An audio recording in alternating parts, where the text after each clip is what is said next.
ನಮಸ್ತೆ ಎಲ್ಲರಿಗೂ. ಬನ್ನಿ ಏಂಜಲ್ ಗೈಡೆನ್ಸ್ ಏನಿದೆ ನಿಮ್ಮ ಲವ್ ಲೈಫಿಗೆ ನೋಡೋಣ.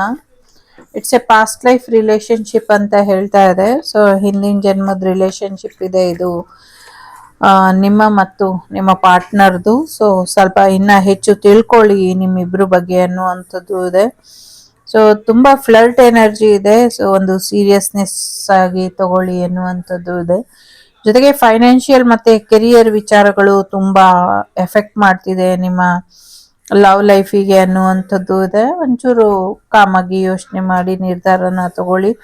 ಜೊತೆಗೆ ನಿಜವಾದ ಪ್ರೀತಿ ನಿಮ್ಮ ಜೀವನಕ್ಕೆ ಬರುತ್ತೆ ಮತ್ತೆ ಲೈಫ್ ಟೈಮಿಗೆ ಟ್ರೂ ಲವ್ ಅನ್ನೋದು ಆಲ್ರೆಡಿ ನಿಮ್ಮ ಜೀವನದಲ್ಲಿ ಇದೆ ಅನ್ನುವಂಥದ್ದು ಇದೆ.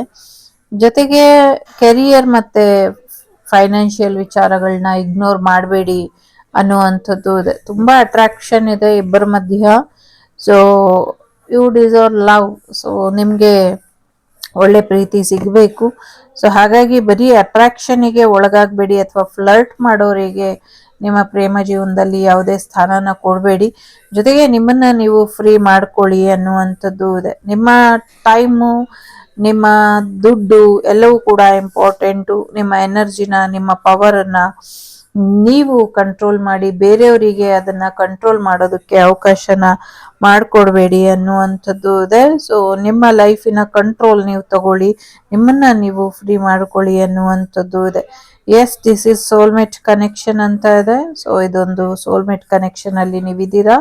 ಮುಂದಿನ ದಿನಗಳಲ್ಲಿ ಸ್ಟ್ರಾಂಗ್ ಎಂಗೇಜ್ಮೆಂಟ್ ಆಗುವಂಥದ್ದು, ಸ್ಟ್ರಾಂಗ್ ಕಮಿಟ್ಮೆಂಟ್ ಬರುವಂಥದ್ದು ಕೂಡ ಇದೆ. ಸ್ಟ್ರಾಂಗ್ ಎಂಗೇಜ್ಮೆಂಟ್ ಅಂದ್ರೆ ಸ್ಟ್ರಾಂಗ್ ಆಗಿ, ಎಷ್ಟು ದಿನ ನಿಮ್ಗೆ ಸುಳ್ಳು ಸುದ್ದಿ ಇರ್ತಾ ಇತ್ತೇನೋ, ಸೊ ಎಂಗೇಜ್ಮೆಂಟ್ ಆಗತ್ತೆ ಆಗಲ್ಲ ಅಂತ, ಈಗ ಎಂಗೇಜ್ಮೆಂಟ್ ಆಗೋಗುವಂತ ಸಾಧ್ಯತೆಗಳು ಕೂಡ ಇದೆ. ನ್ಯೂ ಪರ್ಸನ್ ಜೊತೆ ಆಗುವಂತ ಸಾಧ್ಯತೆಗಳು ಕೂಡ ಇದೆ. ಸೊ ಎಸ್, ಒಳ್ಳೇದಾಗ್ಲಿ ನಿಮ್ಗೆ. ಸೊ ಫ್ಯಾಮಿಲಿ ಇಶ್ಯೂಸನ್ನ ಸರಿಪಡಿಸ್ಕೊಳ್ಳಿ. ಟೇಕ್ ಕೇರ್, ಬಾಯ್, ನಮಸ್ತೆ.